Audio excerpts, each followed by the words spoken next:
Halo teman-teman, perkenalkan nama saya Putri Ulina Utapea dari kelas 11 1.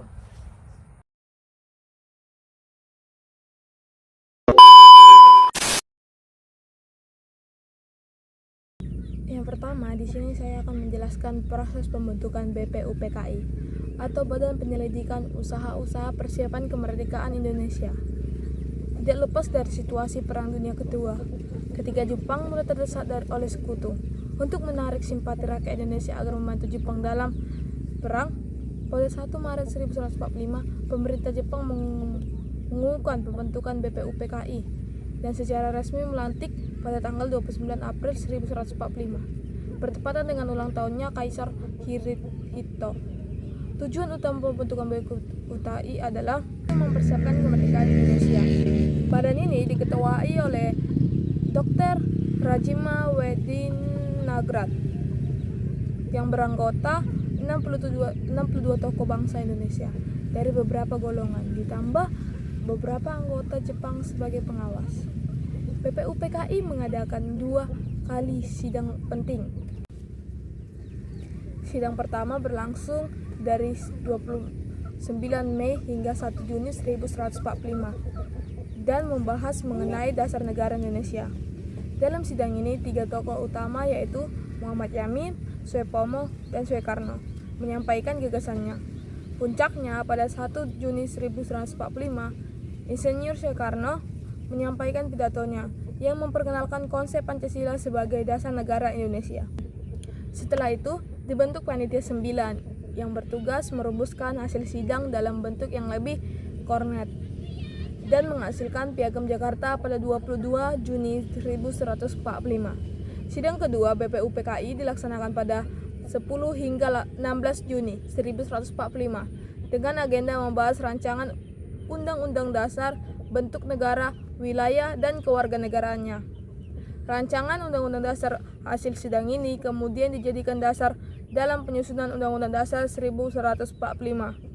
Setelah menyelesaikan tugasnya, BPUPKI dibubarkan oleh Jepang pada tanggal 7 Agustus 1945, digantikan oleh PPKI atau Panitia Persiapan Kemerdekaan Indonesia untuk melanjutkan proses menuju kemerdekaan Indonesia.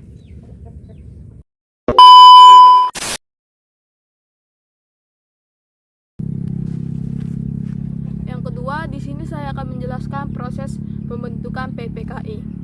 Setelah BPUPKI dibubarkan pada 7 Agustus 1945, pemerintah Jepang membentuk PPKI atau Panitia Persiapan Kemerdekaan Indonesia sebagai lanjutan usaha mempersiapkan kemerdekaan Indonesia. Dalam bahasa Jepang, PPKI disebut dengan Dokuristu Junbin Ikai.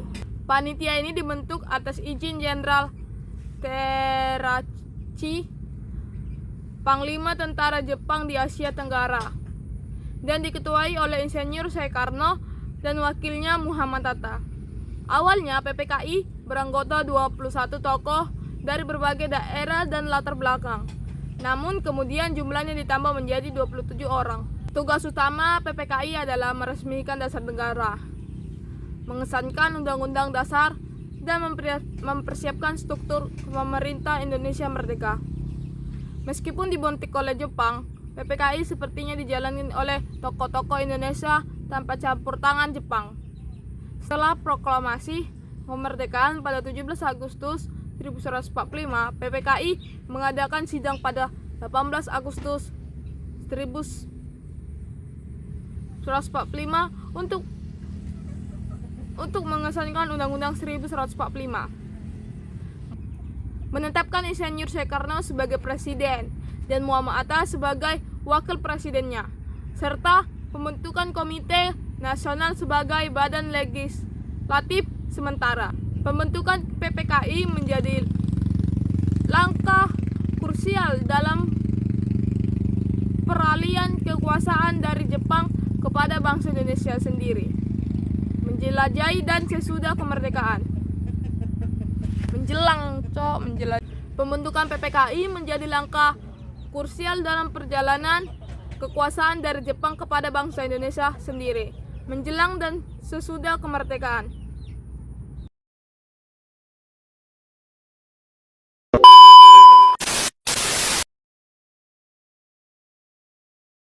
Yang ketiga, di sini saya akan menjelaskan proses pembentukan proklamasi hingga dibacakan. Menjelang akhir Perang Dunia Kedua, kekalahan Jepang menjadi titik awal penting bagi perjuangan kemerdekaan Indonesia.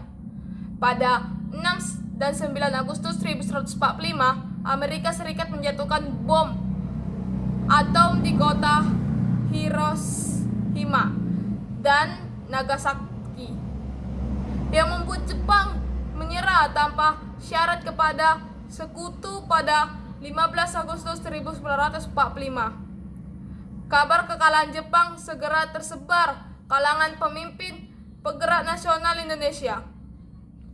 Golongan muda yang terdiri dari para aktivitas seperti Wikana, Soekarni, dan Syahrul Saleh mendesak agar kemerdekaan segera diproklamasikannya tanpa menunggu janji Jepang.